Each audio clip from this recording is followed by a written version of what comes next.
Hey guys, Kyle the Death Metal Inmate here, bringing you my review for Eden Zero Chapter 7. Again, honestly, my pretty much full notification clock with these. I don't know what this review is actually from what I understand of the timestamp when this was updated for me. Like this is usually 2 days late, so like I'm not sure what the fuck's going on with my whole mental process of forgetting when this series updates, but yeah, I'm so sorry these reviews are coming in late, guys. But I'm trying to get I'm trying to get on some kind of a time, some of the timestamp with this series. But anyway, I'm, but anyway, let's just get into it. So the chapter starts off with introducing us to the robot girl as EM Pino and how hilarious, overpowered she is, just from the fact that she's basically that she has an EMP in her implanted in her body, which don't think I didn't catch onto your little little wordplay joke there, Mashima, because I did. But that aside, this new development does give us an immediate and better understanding of why Sibir would want her to begin with, because even if this timeline is less technologically advanced, you can still do a lot with an EMP and in the hands of someone like Sabir, that's a dangerous weapon, even if Pino can only shut things down for a few seconds. And whatever Sabir is planning based on the foreboding last page, it's going to be big. Like it's going to rock this. It's going to affect this whole entire future. I think for sure. Um, we also get the reveal that Pino is from the future, and that Sabir's already been tampering with history, which brings a whole new array of developments, both of which could really improve the pacing from here. The first, obviously, being that since history has already been altered and tampered with, then Shiki and Rebecca can worry less about messing with it. So, so with knowing this, there's going to be less sneaking around and more actually doing things full force now. And and secondly, is that this whole thing of Pino being from the future does bring up the very high probability of Sabir owning a time machine, which could give Sheik and Rebecca even more reason to go after him. Like the whole purpose of them being here right now is definitely that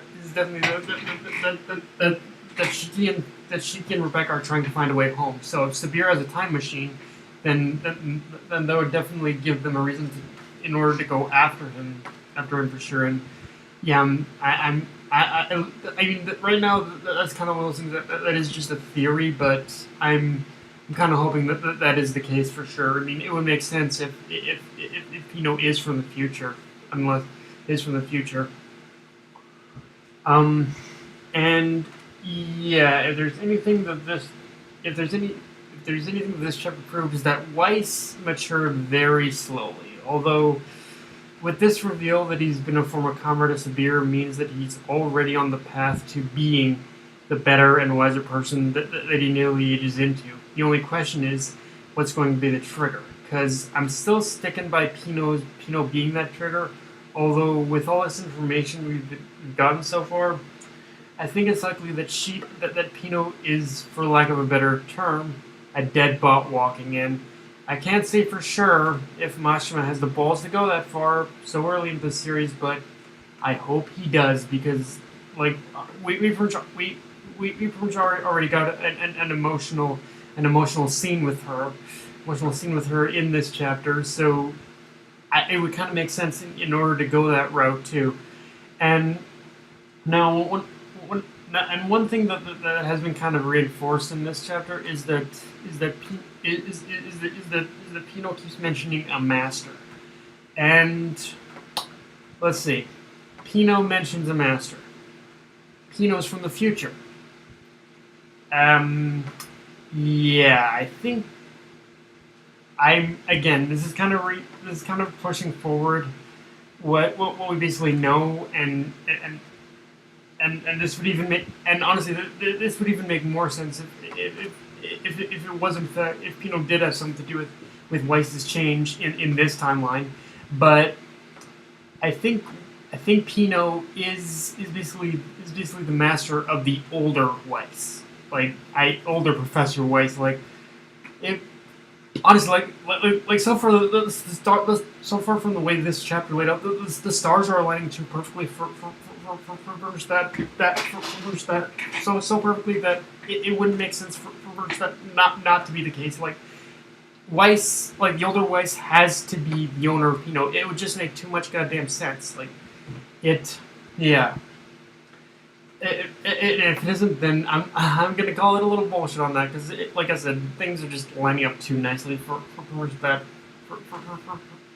in order for that not to be the case. And yeah, like honestly, I'm hoping it is almost, because yeah, it would also help in building Weisz as a character, this current Weisz as a character too. And yeah, I'll be the first to admit, it takes a lot to even remotely trigger an emotion out of me when it comes to anime and manga. The only series ever truly having done so consistently is anything FMA related in One Piece. But when I saw the footage of what Sabir was doing to Pino, I was like, "You motherfucker! You." Like I honestly, I was like, and. I never thought I'd be so emotional over a robot, but just from the way Sabir and his gang were abusing Pino really made me want to Saitama punch Sabir right in the face. And that's just the censored version of what I wanted to do to him. And trust me, in terms of guys like Sabir, you definitely not want to hear the uncensored version of what I want to do to him. Trust me, it's pretty fucking gruesome, the shit I would want to just do to Sabir if he ever came face to face with me. It's yeah. But yeah. And so yeah, and if you couldn't tell from the way I've been talking lately about this chapter, the main problem I had with the last chapter was fixed. The pacing was 100 times better here than it was last chapter. We just learned so much, and also advanced a lot farther too. So yeah, it's definitely one main thing you can rest easy about if like me, you pretty much had any problems about the last chapter's pacing. And yeah, with like I said, I have a feeling I have a feeling as the chapter goes on, we're gonna get more breadcrumbs as to who Pino's master is. But like I said, I'm calling it right now. I think the future Professor Weisz is Pino's master because it just, again, I know I'm repeating myself, but it all just lines up too perfectly. Like Pino comes from the same year as Rebecca and Shiki. She's pretty much a robot, which is Professor Weisz's specialty, robotics.